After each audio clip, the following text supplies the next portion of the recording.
Hello, everyone. Welcome to the Skull Session Recruiting Podcast, brought to you by BuckeyeHuddle.com. Our signing day special for the class of 2025 continues here with recruiting capsules on every player that the Buckeyes are signing here today. We are now up to a very big name in this class, a player that Ohio State fans have been very excited about for a very long time, and a player that did give a little bit of a scare toward the end of the process, but he has signed with the Buckeyes. And that is top 100 linebacker Tarvos TJ Alford out of Vero Beach, Florida. He has signed. He's in one of the top foundational pieces to their defensive recruiting class, officially in the fold. Kevin, there were some, crystal ball flips for him to other programs. We kind of stayed put where we were at with him being an Ohio State signee. This is one we got right. We'll see if we get them all right today. I don't know, but we got this one. So I guess why, in your opinion, because I think you were with me on this, that, until something more substantial would come out from our end on what we were hearing, that we were going to stick with Ohio State here. What gave you confidence that this was going to happen?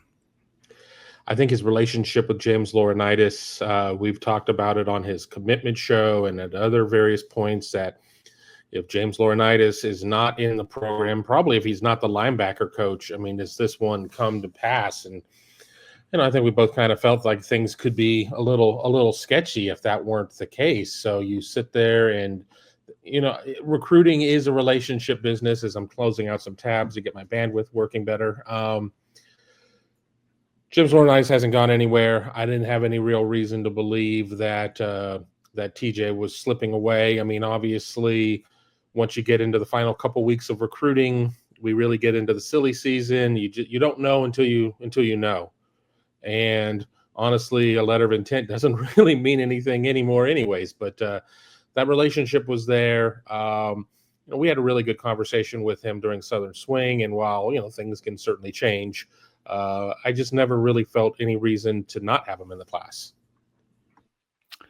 Yeah, I talked to TJ quite a bit leading up to his initial commitment, which I believe was March, back in the spring.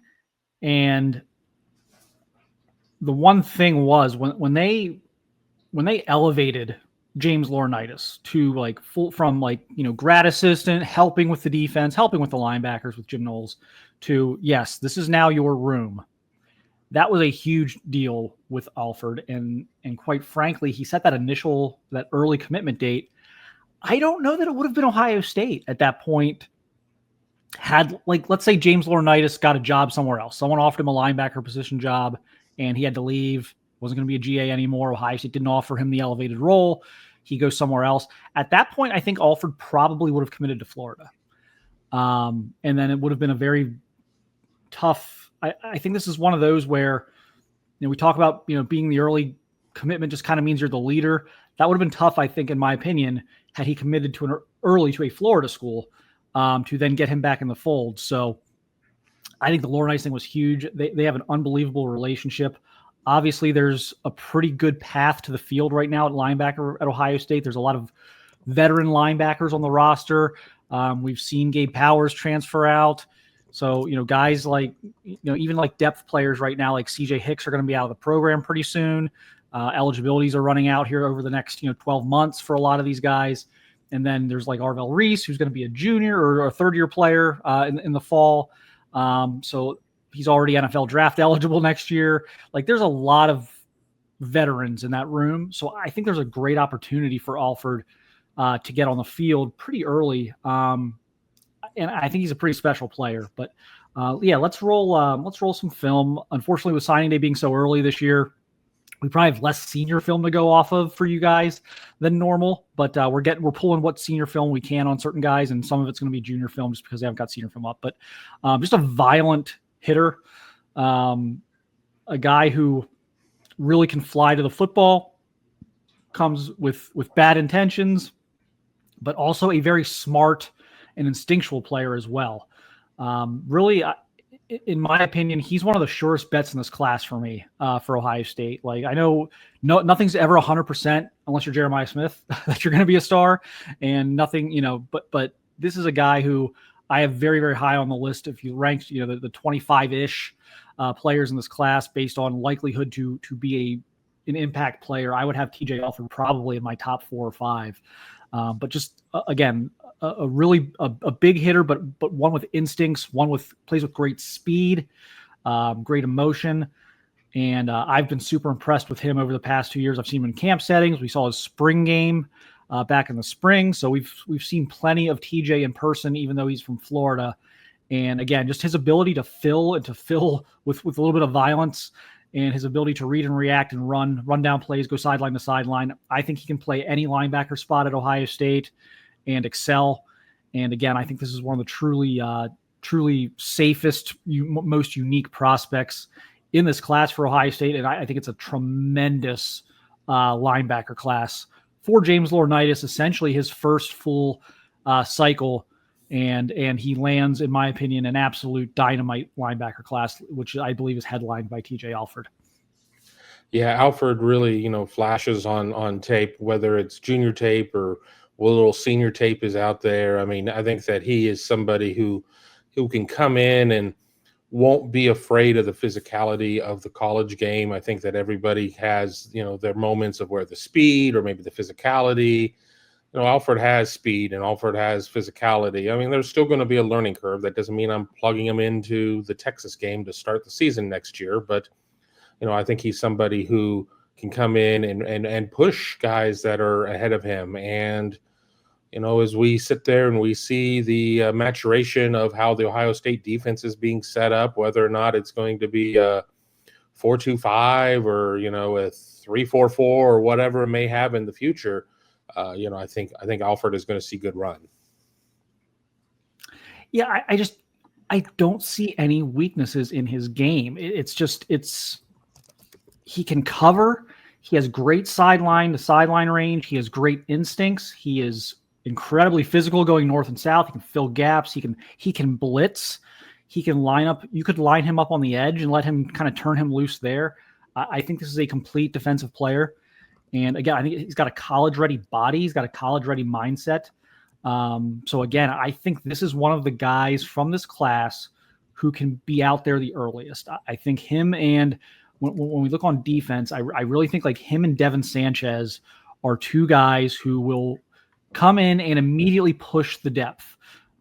So if you're sitting there on the 2s and 3s right now and you think you've got it made next year when some guys in front of you are off to the NFL or wherever, I would caution you to get too complacent with your off-season workouts because some of these guys are going to come in and be ready to go, and this is one of them. So this was a big one, I think, not just on the field. Like, there's a stigma about Florida, and it's been debated for years. Like, how active should Ohio State be in Florida? And I think everyone agrees that they should be active in Florida, but I think where the disagreement comes is how much of your eggs do you want to put in that basket, given the history of flipping in that state, and not just with Ohio State. I mean, you just watch among the 3 Florida schools every year, just the absolute chaos that ensues among the 3 Florida schools every year around signing day. And so I think this was a big one, kind of like for morale in Florida.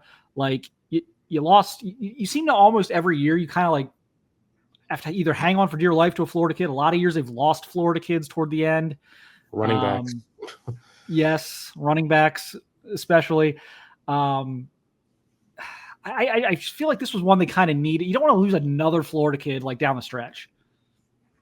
No, you don't want to. I mean, Vero Beach, a little further north than quote unquote South Florida. I mean, I guess it is considered South Florida, but maybe not in the recruiting world.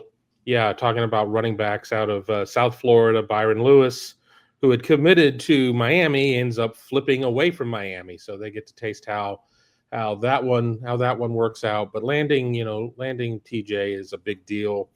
I mean, Ohio State fans are going to have to maybe go through this again next year with a teammate of his who really likes Ohio State. But I think that you have to recruit Florida. You have to go where the talent is. And yes, you're going to lose a couple in Florida. That's just how it works. But you don't want to like cast off a state, or at least half of the state, saying, well, North Florida is not as bad about that. Well, I'll talk to you about Jacksonville. Jacksonville's been all sorts of fun for them over the years. So it isn't necessarily that you can look at a map and say, well, this is Flipland and this is Safeland. I mean, that doesn't work that way. But you can't give it up. I mean, yeah, you could up recruiting in North Carolina, you could up recruiting in some of these other states, but guess what? You still are going to have you're still the foreign invader. You're still coming in trying to land a kid and have him go hundreds of miles away to college. So you're always going to have some sort of disadvantage in terms of geography. So you may as well swing for it at Florida, but always know that you better have some plans in place just in case, and hope that if a kid's going to flip, that he does it earlier in the process rather than later in the process, so you have time to make it up and not have to address it in the portal. Yeah, so look, James Laurinaitis really put all his chips in here as far as like, hey, I'm not going to just let this. I see the crystal balls, and we hear the noise, and we know he's made some other visits, but he really stuck with this one and just kind of trusted in that relationship, and gets rewarded for it here at the end. And as Kevin alluded to, a minute or two ago, they will be back at Vero Beach in 2026. Class of 2026 offensive lineman Micah Champ Smith, a big time. I would call him a flex guy on the offensive line. Could absolutely play tackle, could absolutely play guard, just kind of one of those guys with all sorts of versatility, has great size and strength. So we'll see kind of where he projects best over the next year or two, but definitely a guy that's high on their board, definitely a guy that has Ohio State high on his board. Just made his top 6 with the Buckeyes on it. I think Ohio State's in the driver's seat right now, but we'll see how this thing plays out over the next year. But yes, they'll be back at Vero Beach, and it's going to be a lot easier, I think, now for TJ. It's one thing to have TJ like in Champ's ear while he's like visiting other programs and, kind of making a final decision. It'll be a totally different world, I think, with TJ in Micah's ear now that he's officially a Buckeye and he's up there and he's in the class. So signed officially. So I think I look for that to kind of ramp up as well there with his pursuit of his teammates. So super important signing. Big boost to Ohio State on signing day. Not losing a really big time player there in Tarvos TJ Alford. We will see him, I think, on the field very early at Ohio State. That'll do it for this one.